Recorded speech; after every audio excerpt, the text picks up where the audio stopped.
இந்த கர்மாவை பற்றி பல பேர் பலவிதமாக சொன்னாலும் இதில் பல பிரிவுகள் இருந்தாலும் முக்கியமான 3 பிரிவுகள் என்ன அப்படின்னு பார்த்தீங்கன்னா, சஞ்சித கர்மம், பிராரப்த கர்மம், ஆகாமிய கர்மம் அப்படின்றது தான்.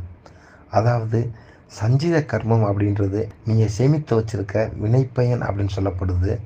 பிராரப்த கர்மம் அப்படின்றது இப்போ செயல்படுற வினைப்பயன் அப்படின்னும், ஆகாமிய கர்மம் அப்படின்றது வர இருக்கிற வினைப்பயன் அப்படின்னு சொல்லப்படுது.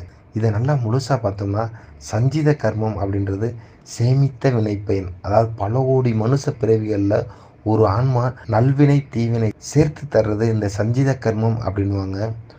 ஒவ்வொரு ஆன்மாவும் போன ஜென்மத்தில் தீராத ஆசை பகை இந்த பிரிவில் வாழ்ந்து அனுபவிக்கிறது தான் பிராரப்த கர்மம் அப்படின்றாங்க. இது சஞ்சித கர்மாவோட ஒரு சின்ன பகுதி தான் அப்படின்னு கூட சொல்லலாம்.